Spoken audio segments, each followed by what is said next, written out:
I was walking through Central Park this morning, leaning on my cane the way old men do when they want to look sturdy but know better.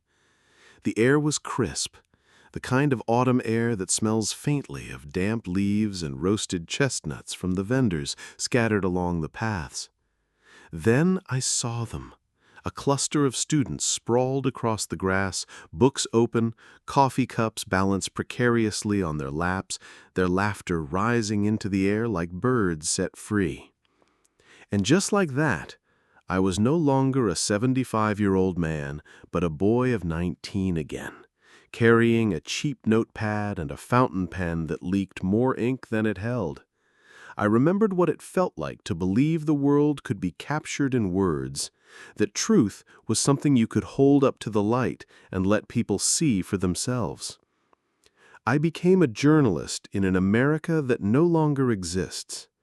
The newsroom smelled of ink and burnt coffee, the clatter of typewriters was a kind of music, and cigarette smoke hung in the air like fog.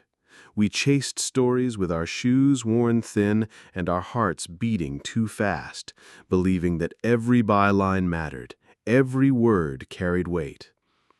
As I stood watching those students, their faces bright with possibility, I felt the tug in my chest. Nostalgia, yes, but also a quiet fear that the truth I once fought so hard to uncover now drowns beneath waves of noise and headlines that vanish before the ink even dries. Yet the memory warmed me, reminded me of the urgency, the fire, the sense of belonging that journalism once gave me. It all started much earlier than the newsroom, though. Back in my childhood, in a modest home where words were both scarce and sacred. But that's a story that deserves to be told slowly. I grew up in a small town in Pennsylvania, the kind of place where everyone knew your name, your parents, and usually what you'd had for supper the night before. My father worked at the steel mill, coming home with his face blackened, his shoulders stooped, and his lunch pail rattling mostly empty. My mother kept the house in order, with a firm hand and a quiet grace, though she often looked out the window as if she were listening for something the rest of us couldn't hear. Books were scarce in our house, but newspapers, those we always had. My father would bring one home after his shift, the ink still rubbing off onto his calloused fingers. He'd sit at the kitchen table, boots still on, and read it from front to back. The Pittsburgh Post-Gazette, sometimes the New York Times if he'd traded with a man at the mill. I would sit beside him, too young to understand half of what I saw, but fascinated by the smell of newsprint, by the columns of words that seemed to hold secrets from far-off places. I remember the day it clicked for me. I was maybe 10 years old, and a story on the front page carried the headline, "Truman Defeats Dewey." My father slapped the paper with his big, worn hand and laughed. "Shows you, nothing's set in stone until it's written." That phrase stuck with me. Until it's written. By high school, I was scribbling for the school paper, mostly puff pieces at first, sports scores, bake sales, the band trip to Harrisburg. But then one day, the chemistry lab caught fire, and I was the first kid on the scene with a notebook in hand. I described the smoke, the shouting, the way the janitor's hands trembled as he pulled the fire alarm. The story ran on the front page of our little mimeograph sheet, and for the first time in my life, people sought me out. Teachers stopped me in the hallway, kids clapped me on the back. My words had captured a moment, and that moment mattered. I didn't know it then, but that was the spark, the beginning.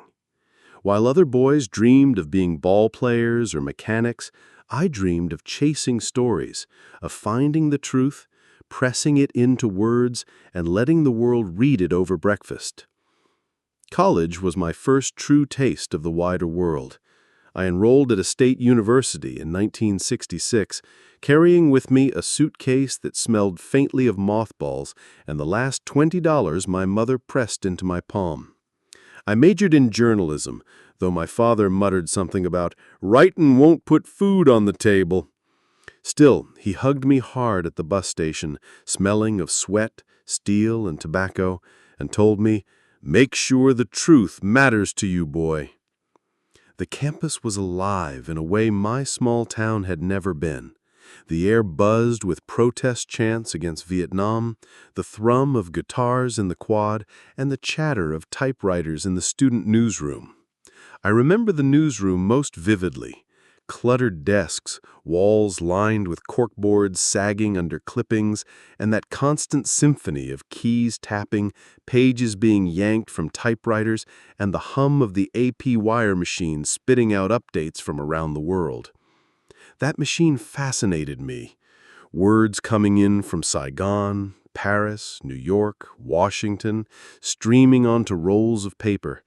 I'd stand there, holding the strip like it was scripture, as though each line was a thread tying me to the world beyond Pennsylvania. I had a mentor then, Professor Callahan, a wiry man with horn-rimmed glasses and a cigarette perpetually hanging from his lips. He taught me more than just the mechanics of reporting. He taught me to listen. He'd say, "Most people will tell you the truth, but only if you're patient enough to wait through all their lies," exhaling smoke into the air. During my junior year, I got an internship at the Pittsburgh Press. I'll never forget my first day walking into that newsroom. The smell hit me before anything else, a blend of ink, steel coffee, cigarette smoke, and ambition. Reporters barked into phones, editors slashed red pens across copy, typewriters clacked in every corner. It was chaos, beautiful chaos. They sent me to cover a city council meeting, which sounded dull enough, but I remember how my hands trembled as I took notes. My story ran on the inside page, barely 2 columns, but I bought 3 copies of the paper and sent one home. My mother told me later she'd cut it out and pinned it above the stove. My father just nodded, quietly proud, though he said nothing. I knew then that this was where I belonged, in the noise, in the ink, in the endless chase for the next story. My first real job came in the fall of 1971, right after graduation. The war was still raging overseas, and at home, cities were boiling with unrest. I was hired by a small but scrappy newspaper in Ohio, the Dayton Journal.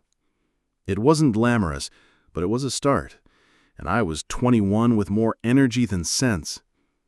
The newsroom itself was a cramped second-floor space above a shoe store.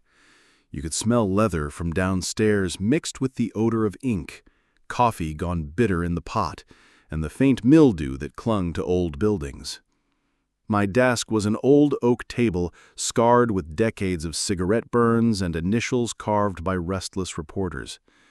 The typewriter keys stuck on R and S, and I kept a pencil tucked behind my ear to fill in the missing letters by hand.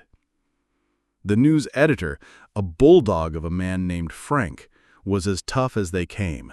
He barked orders across the newsroom, called us kids, and had the uncanny ability to spot a weak lead from 20 feet away. But beneath all that growl was a heart that beat for the truth. "Get it right, or don't bring it back," he used to tell me, jabbing a stubby finger at my chest. My first real assignment was covering a factory strike. I remember standing in the biting wind outside the chain-link fence, notebook in one hand, cheap ballpoint pen in the other, trying to catch quotes from men whose faces were lined with exhaustion and anger. They spoke of long hours, unsafe conditions, and paychecks that barely kept food on the table. I felt the weight of their words, as if I carried not just their voices but their dignity on those pages. That night, back in the newsroom, I stayed late to finish the piece. The office was emptying out, just the hum of the fluorescent lights and the clatter of my typewriter. I remember wiping sweat from my brow, even though the room was cold, my fingers trembling as I tried to capture the truth without losing their humanity. When the story ran the next morning, front page, below the fold, I felt a surge of something I still can't fully describe. Pride, yes, but also fear. Fear of getting it wrong. Fear of betraying the trust those men had placed in me. Over time, the stories came faster. Fires, city hall squabbles, high school football games, even the occasional human interest piece about a neighbor who raised prize-winning tomatoes. Some stories mattered more than others, but Frank drilled it into me. Every story is someone's life. Nights were long. Deadlines loomed like storm clouds. I lived on black coffee, vending machine sandwiches, and adrenaline. But there was a thrill in it, a sense of belonging to something larger, something vital. We weren't just recording history. In some small way, we were shaping it. That was the start of it all, the beginning of a career that would take me places I never imagined and cost me things I never expected to lose. By the mid-70s, America itself seemed restless, torn between the echoes of Vietnam and the uncertainty of what lay ahead. I was 25, still running on cigarettes, coffee, and a stubborn hunger for the truth. By then, I had moved from Dayton to a slightly larger paper in Cleveland, chasing digger stories and a bigger stage. The newsroom there was louder, busier, more alive. Phones rang constantly, typewriters hammered like 1,000 small drums, and smoke curled thickly under the humming fluorescent lights. Reporters argued, editors swore, and somewhere amid the chaos, stories were born. The place smelled of ink, sweat, and urgency. I got my first taste of recognition covering the aftermath of the Kent State shootings. Though I hadn't been there that day, I was assigned to piece together the aftermath, the grief, the protests, the way it rippled through Ohio towns like a storm that wouldn't quit. I interviewed mothers who clutched photographs, students whose voices shook with anger, professors who whispered about fear. When the series ran, my byline carried a weight it hadn't before. Strangers stopped me on the street. "You told it right," one said. That meant more than any paycheck. But success has its shadow. Long hours bled into nights, and nights bled into a loneliness I didn't know how to name.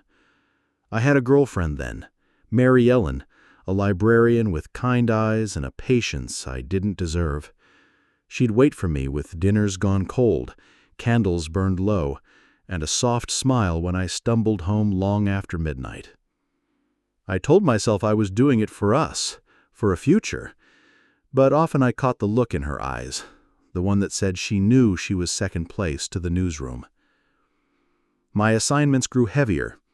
Political corruption at City Hall, environmental damage from factories along the Cuyahoga River, police brutality cases whispered about in certain neighborhoods.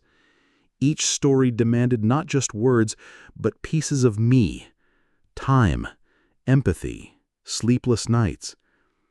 I carried a notebook everywhere, scribbling quotes in diners, on buses, even in church pews when someone would lean close and whisper what they were too afraid to say out loud.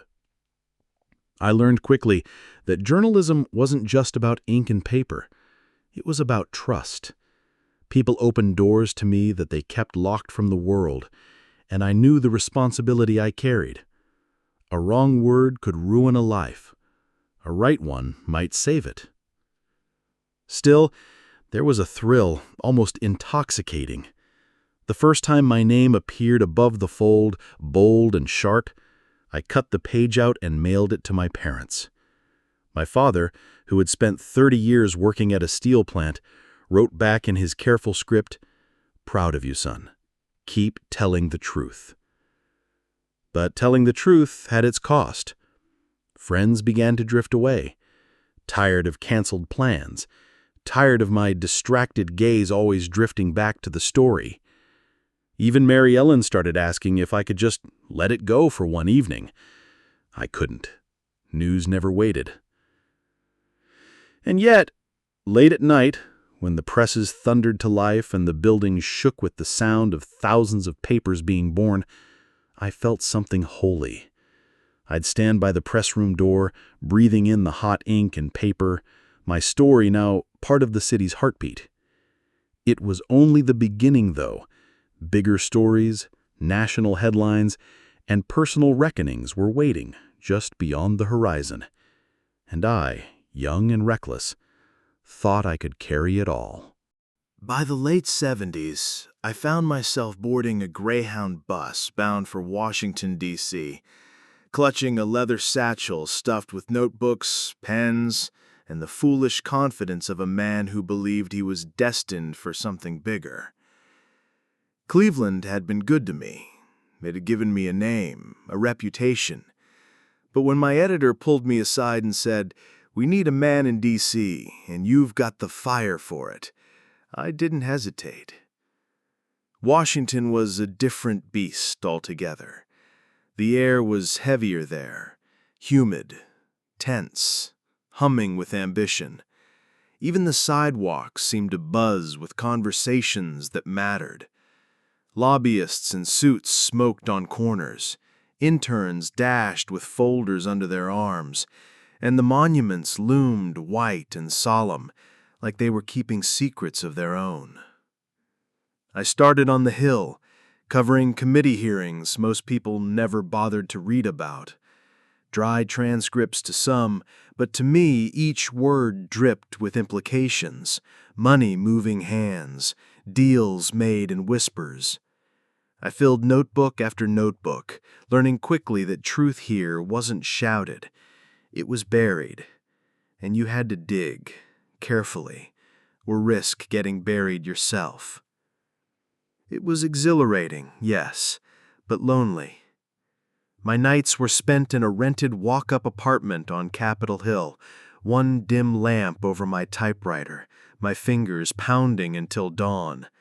The smell of cheap coffee lingered in the air, mixed with the metallic tang of ink ribbons.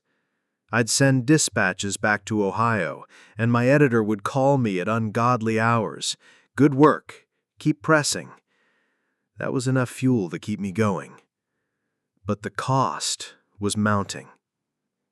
Mary Ellen, who had stood by me through Cleveland, packed her things one quiet afternoon after I'd missed her birthday dinner.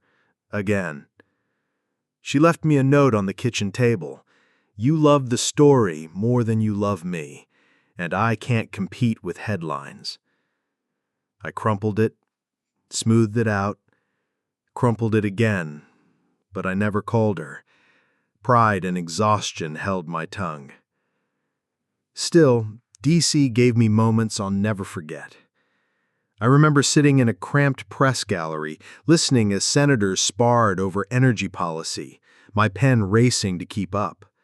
I remember the first time a congressman leaned across the table in some shadowed bar and said, "Off the record?" And my heart leapt, because I knew I was being let into the bloodstream of American power. The nights were long, but they carried a strange electricity. I'd walk past the White House at 2 a.m., the windows glowing faintly, and wonder what deals were being made inside while the rest of the city slept. There were setbacks, too. One story I'd chased about misuse of federal funds fell apart at the last minute. The source recanted, terrified of losing his job. My editor barked at me over the phone, accusing me of being reckless. I drank too much whiskey that night, staring out the window at the Capitol dome, doubting everything. But then came the piece that would change my trajectory. An investigative report on a senator's questionable ties to a defense contractor. I spent weeks chasing paper trails, interviewing aides in parking garages, piecing together fragments like a puzzle. When it finally ran, front page, bold letters, I felt the tremor ripple. Phones rang off the hook. The senator denied it, of course, but the whispers grew louder, and for once, I felt like the truth had a fighting chance. The recognition came swiftly. Invitations to bigger assignments, my name whispered among editors who once barely remembered it. But behind the applause, my apartment remained empty, my dinners eaten alone. I told myself it was worth it, that history was being written in those marble halls, and I had a pen in the ink of it. But in the quiet hours, when the city finally hushed and the typewriter sat still, I sometimes wondered if the cost was higher than I admitted. And it was only the beginning. The 80s would come fast, with stories larger than anything I had ever dared to imagine, and losses heavier than I thought I could carry.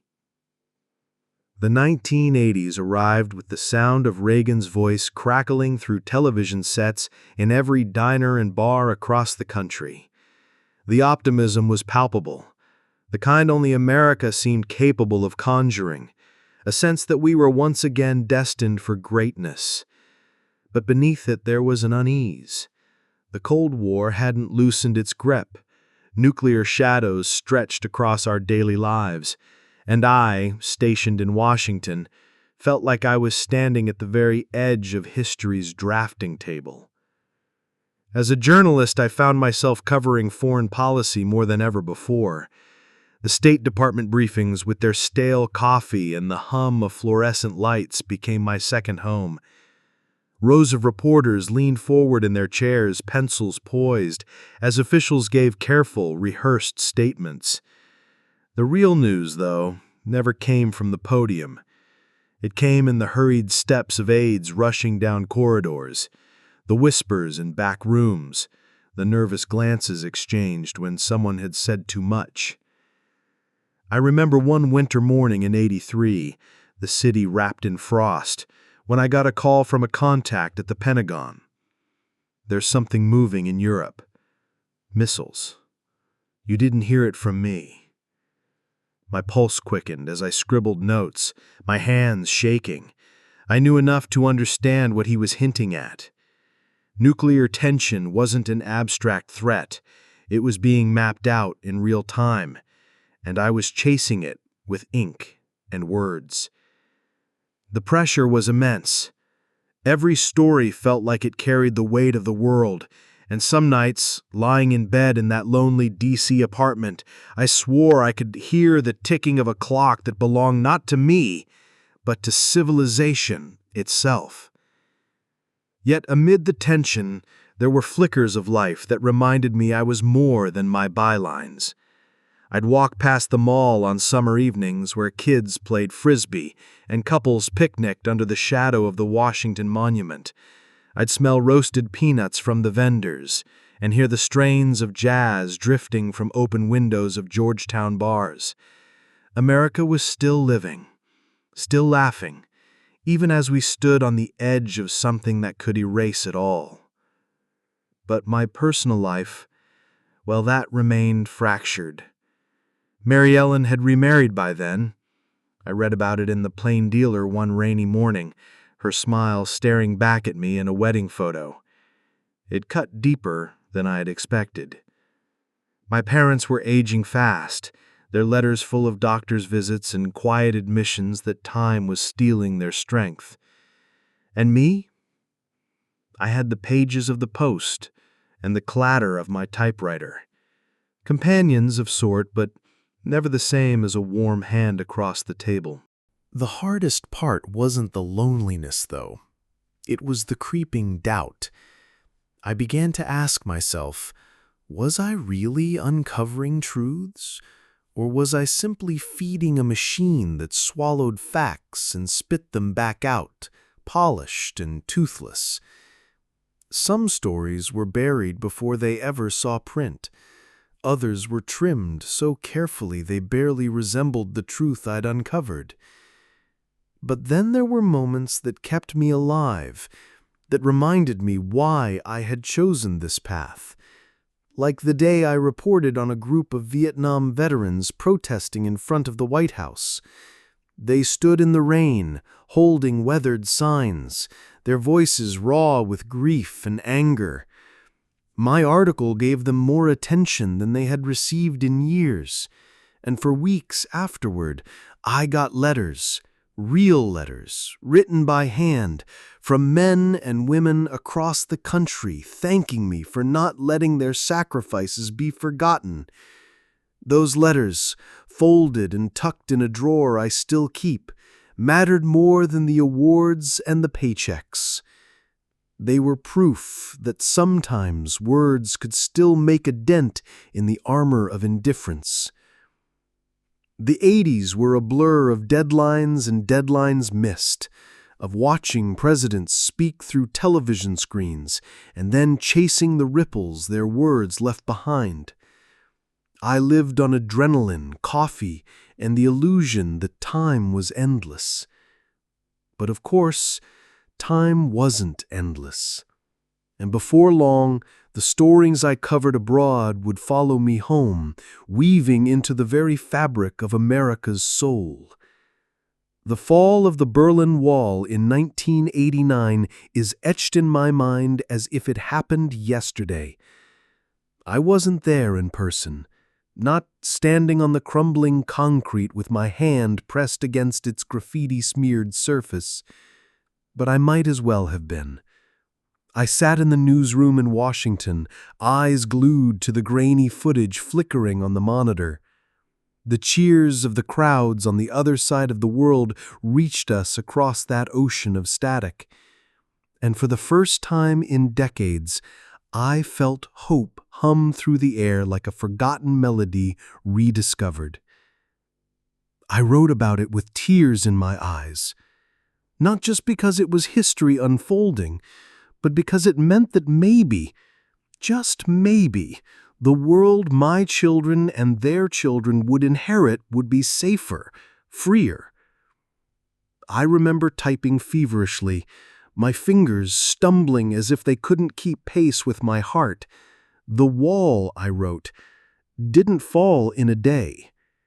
It fell brick by brick, in the silent resistance of countless lives pressed against its weight.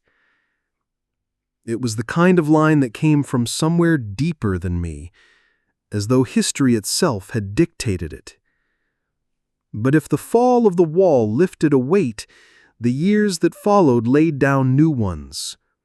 The 1990s came roaring in with their own chaos, global conflicts in places most Americans couldn't pronounce, economic upheavals, and closer to home, the rise of a 24-hour news cycle that never slept, never forgave. Suddenly, journalism wasn't about the morning edition or the evening broadcast. It was about feeding a beast that demanded constant attention. I was already in my 50s then, my hair going gray, my energy thinning. Younger reporters, quicker with computers and sharper with sound bites, were nipping at my heels. I still carried a notepad and pen everywhere, still preferred the feel of ink smudging under my fingers to the sterile blinking of a cursor. Some colleagues teased me for being old school, but I wore that label with pride. I knew stories weren't just information. They were living, breathing things that needed to be felt before they could be written. Yet I felt the profession changing, slipping away from me. It wasn't just about uncovering truths anymore. It was about packaging them, branding them, selling them like commodities. The newsroom smelled less of ink and paper and more of burnt coffee and stress. Televisions blared from every corner, each tuned to its own network, each with its own version of the same event. The noise was relentless, and for the first time, I began to wonder whether I still belonged. But there were still moments that reminded me why I had chosen this life. Like when I was sent to Oklahoma City after the bombing in 1995. Standing amid the rubble, inhaling the acrid stench of smoke and dust, I spoke to families who had lost everything. Their voices trembled, but they told me their stories, trusted me to carry their grief to the rest of the world. I felt the weight of that responsibility in my bones. Writing those pieces drained me, aged me, but it also gave me purpose. And there were personal victories, too, small but profound. My daughter, Emily, by then a young woman with her mother's eyes, wrote me a letter that said, "Dad, when I read your articles, I understand you in ways I never could before." That letter sits in the same drawer as the veteran's notes, yellowed now with age, but still a lifeline. The world had changed, and I had changed with it, though not without resistance. The Cold War had ended, yes, but peace was not the simple reward we'd all imagined, and as the century drew to a close, I found myself staring at the horizon of a new millennium, both eager and terrified to see what it would bring. Because deep down, I knew one thing: stories never ended. They only shifted, reshaped themselves into new battles, new heartbreaks, new triumphs. And I wasn't done telling them. Not yet. September 11th, 2001. That date has carved itself into my memory so deeply that I can still taste the metallic tang of fear in my mouth when I think of it. I wasn't in New York that morning. I was in D.C., already at the newsroom, coffee cooling by my typewriter. Yes, I still used it for drafts when the first bulletin came in. A plane, a tower, confusion at first. Then the second hit, and confusion became horror. The newsroom fell silent in a way I'd never experienced before. No chatter, no banter, just the collective intake of breath as the television screens showed fire and smoke billowing into the sky. I remember the sound of someone dropping their coffee cup, porcelain shattering across the floor, but no one even turned to look. We were transfixed, paralyzed. And then, like a switch had been thrown, the silence broke. Phones rang. Editors barked orders. Reporters scrambled for sources, for angles, for words to make sense of something that had no sense. I was sent to New York 3 days later. I didn't want to go, truth be told. At 61, I was too old for running through rubble, too tired to look into the eyes of the broken and ask them to relive their pain for the sake of a story. But I went because that was my duty. The smell hit me first. Burnt concrete, melted steel, the acrid stench of something far worse lingering in the air. The pile, they called it, though that word didn't do it justice.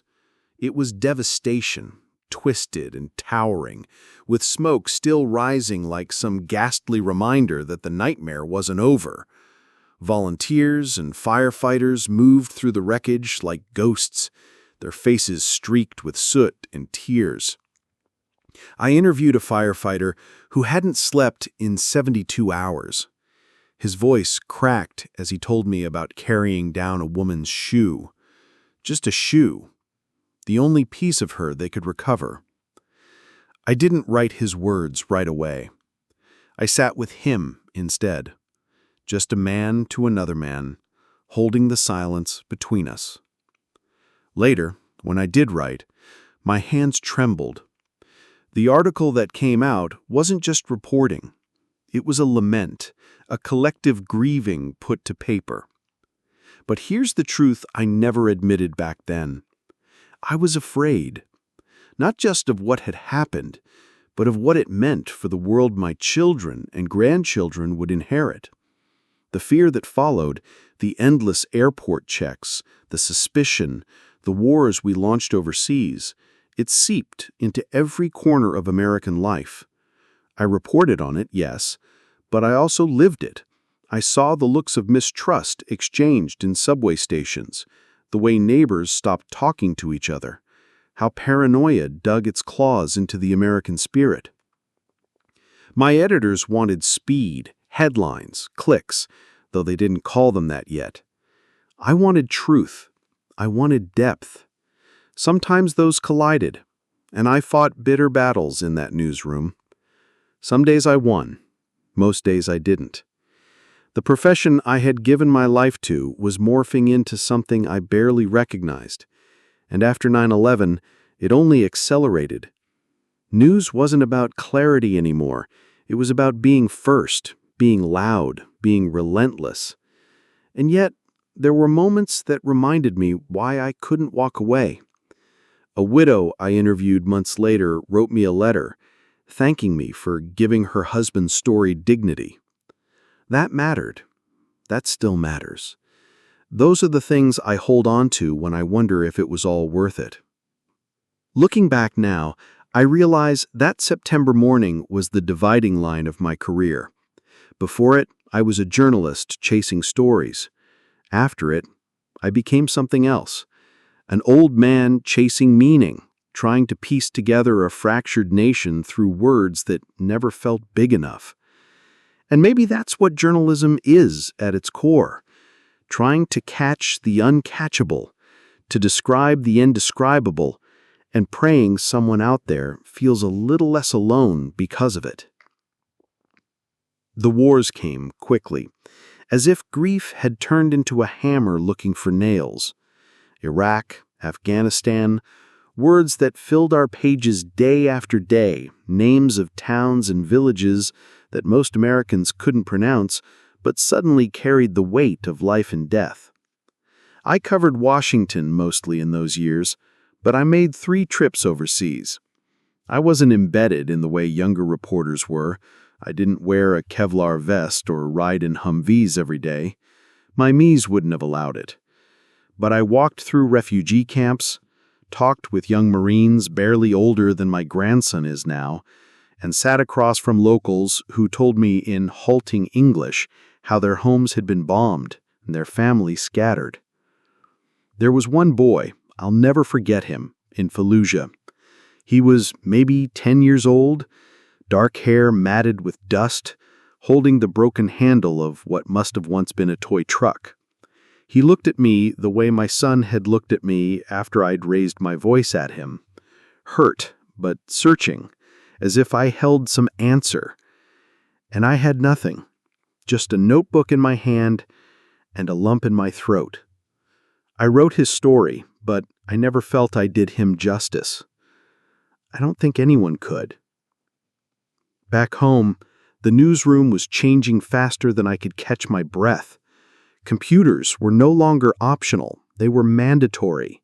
Deadlines weren't just morning edition anymore, they were every hour, every minute. Online news was rising, and the kids, fresh out of journalism school, typed at a speed I couldn't keep up with. They had the reflexes of hummingbirds, their screens flashing with tweets and breaking news alerts. I still kept my leather-bound notebook, my fountain pen, the smell of ink and paper, grounding me in a world that felt like it was slipping away. Editors wanted shorter pieces, punchier leads, eye-grabbing headlines. People don't read long-form anymore, they'd tell me. I'd look at them and think, then what are we doing here? Journalism wasn't meant to be fast food. It was supposed to be a slow meal, carefully prepared, nourishing to the mind and the soul. But in those years, it began to feel like we were serving scraps at a drive-through window. I fought back in my own way. I pitched in-depth features, insisted on stories that weren't just about numbers or policy, but about people. The soldier writing letters to his daughter, the Iraqi grandmother who baked bread in a ruined kitchen, the American teacher struggling to explain war to her 4th graders. Sometimes the editors indulged me. Sometimes they rolled their eyes. The younger reporters respected me, I think, though they didn't always understand me. To them, I was the old man clinging to a typewriter while the world moved on. But every now and then, one of them would pull me aside, ask me how I kept my balance in a profession that could grind you down. I'd tell them the truth. I didn't always. I drank too much for a while. I snapped at my wife.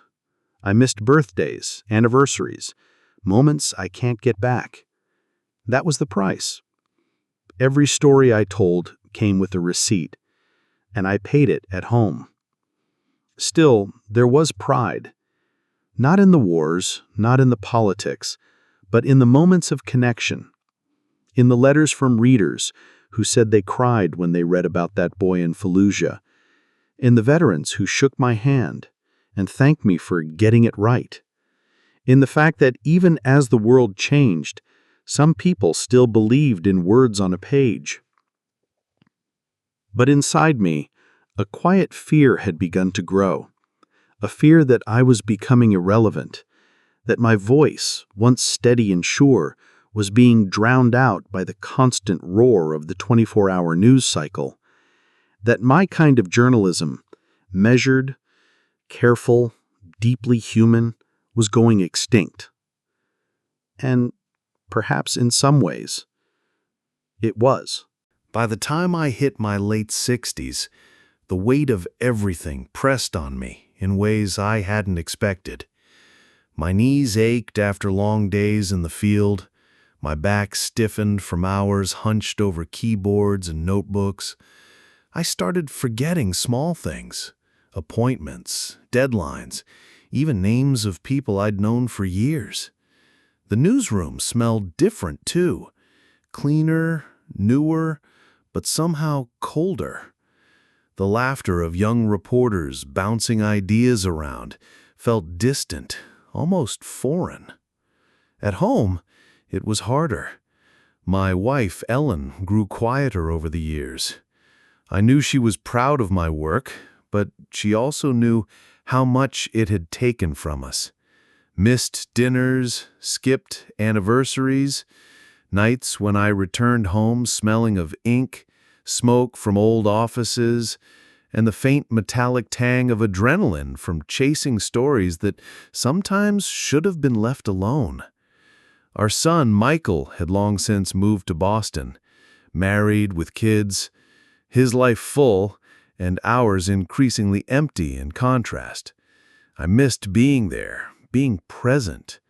I missed moments I thought were too small to matter until I could never get them back. Friendships frayed as well. I had colleagues who'd been like brothers to me, sharing coffee, cigarettes, and secrets, but one by one they retired, moved away, or passed on. I felt unmoored in a profession that had always been my anchor. The newsroom buzzed, yes, but it buzzed around me, not with me. And yet, I couldn't stop. I still chased stories, sometimes reckless, sometimes desperately clinging to the idea that my work mattered. I'd write long features on forgotten neighborhoods, interview veterans, profile teachers, all the while feeling my energy drain. Some nights, after deadlines were submitted and the office lights went out, I'd walk the quiet streets of Manhattan, feeling the pulse of the city beneath my feet, remembering the boy I once was, the young journalist who had believed he could change the world with a pen. There were moments of triumph, too. I won a few awards, recognition for stories that had touched hearts. Readers wrote letters thanking me, sometimes sharing pieces of their own lives, trusting me with their memories and pain. That kept me going. That and the rare moments when Ellen would squeeze my hand and say, "You did good, love." Those words were more precious than any accolade. But the fear never left. Fear of irrelevance, of being forgotten, of failing not the stories, but the people whose lives I had chronicled. That fear nudged me toward decisions I had postponed for too long. I began thinking of retirement, not as an end, but as a transition. Could I leave a profession I loved without regret? Could I find a way to live fully again, outside deadlines and breaking news before it was too late? I had no clear answer yet, but the thought of stepping away lingered, like a quiet drumbeat, persistent, unavoidable, and for the first time in decades, both terrifying and strangely comforting. The final months at the newsroom were surreal, like walking through a familiar city that had changed while I wasn't looking. The clatter of keyboards, the low hum of printers, the smell of coffee and ink, it all felt both comforting and painfully fleeting. I noticed things I hadn't before. The way sunlight slanted through the blinds in the early morning, dust motes floating like tiny dancers above empty desks, the subtle rhythm of a newsroom breathing. I took on one last major assignment, a feature on a group of students documenting the lives of immigrant families in Queens. I wanted it to be perfect, my farewell gift to the profession that had given me everything. I spent days in cramped apartments, smelled the spices of kitchens unfamiliar yet somehow familiar, listened to stories filled with hardship, courage, and love. It reminded me why I became a journalist in the first place, not for headlines or awards, but for connection, for the chance to see life fully, to give voice to those who might otherwise be unheard. Saying goodbye to my colleagues was harder than I expected. Some hugged me tightly, some nodded with quiet respect, and a few younger reporters didn't know what to say. They only knew me as the old man with the notebook, a relic of another era. I smiled at them, trying to convey what words could not: gratitude, pride, and a gentle hope that they would carry the torch with honesty and heart. Ellen came to my final day, standing at the doorway of the newsroom, her eyes glistening. She asked, "You'll still write, won't you?" I shook my head. My hands itched to hold a pen, but I knew it was time to close this chapter. Not for them, but maybe for us. Walking out of the building one last time, I felt a strange combination of relief and loss. The streets outside were alive, as they had always been, but I was no longer part of the rush, the deadlines, the chase. I carried only memories now, the thrill of uncovering a story, the quiet satisfaction of telling it truthfully, the smell of rain on city sidewalks, the laughter of friends who share both triumph and heartbreak. For a while, I feared the silence that followed. What was a journalist without stories to chase? What was I without the newsroom, without the constant pulse of the city feeding my curiosity? But slowly, I discovered that life outside deadlines had its own rhythm, its own rewards. The quiet mornings, the long walks through Central Park, the time to speak to my grandchildren about the world as I had seen it, these were treasures I hadn't noticed in the frenzy of deadlines and breaking news. And so, as I walked home that evening, the city fading into amber light, I realized something profound. I had lived fully, passionately, and with purpose. The newsroom was behind me, but life stretched ahead, vast and uncharted, and for the first time in decades, I felt free. In the quiet of retirement, I found myself reflecting more than I ever had while chasing stories. I'd spent decades watching the city breathe, feeling its heartbeat, and in doing so, I learned something about life itself. It's messy, unpredictable, and often unfair, but it's also beautiful in ways that can't always be captured in words. I thought about the people whose lives had intersected with mine, the families I'd interviewed, the strangers who had shared their deepest fears and brightest joys with me. Many of them probably never realized the impact of their stories on me. Some had written thank you letters, sent me photos, or dropped by the office to tell me how much a story had meant to them. But most never did. Yet I carried all of it with me, tucked into corners of my mind and heart, shaping the man I had become. I remembered the nights I worked alone, fingers stained with ink, the hum of the typewriter, or later, the quiet clicking of keys on a computer. The city sleeping outside while I pieced together fragments of other people's lives into narratives that might matter. There were mistakes, regrets, moments I wished I could undo, but there were also triumphs, stories that sparked change, that gave voice to the voiceless, that made someone somewhere feel seen. Those were the victories I cherished most. I also reflected on myself, my youth, my ambition, my stubbornness. I'd pursued truth with a fervor that sometimes left little room for personal life. I'd missed birthdays, anniversaries, quiet dinners at home. Ellen had endured my absences, my obsession with the next story, the next scoop. And yet, here she was, still my partner, still patient, still loving.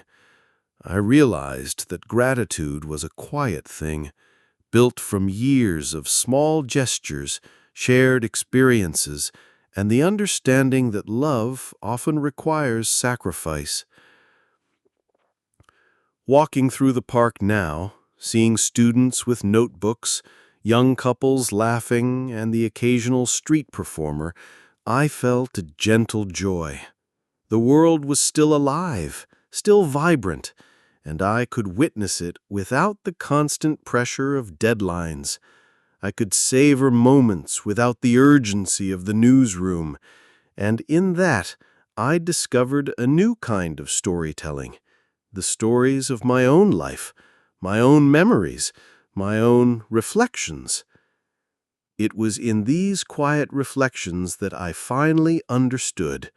The work I had done mattered not only because of the stories themselves, but because of the perspective it gave me, the empathy it nurtured, the gratitude it taught me for both the struggles and the triumphs. I had lived fully, and though the city moved on, my experiences remained, etched into me like the ink that once stained my fingers. As the years of retirement unfolded, I began to reconnect with the world in ways I hadn't allowed myself before. I spent long afternoons with my grandchildren, sharing stories about the city as it was decades ago.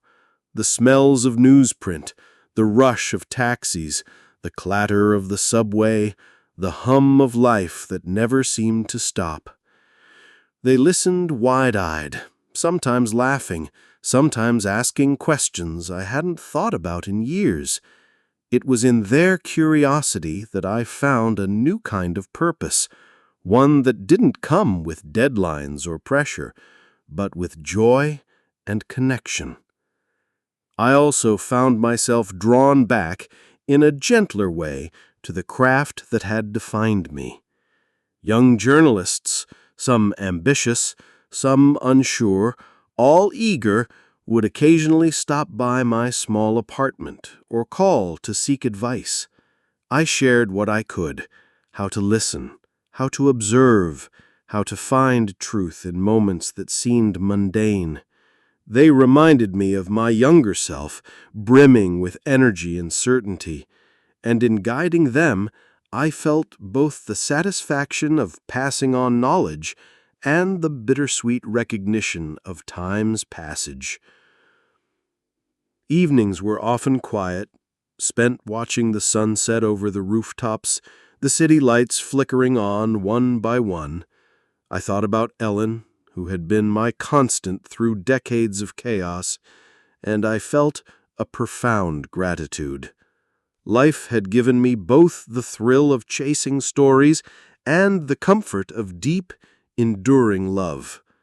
I no longer measured my worth by the articles I published or the recognition I received. I measured it by the lives I touched, the relationships I nurtured, the quiet moments of peace I could finally embrace. There were still pangs of nostalgia, moments when the hum of the city reminded me of the newsroom, when a scent or a sound triggered memories I could not ignore. But these pangs were no longer painful. They were reminders of a life fully lived.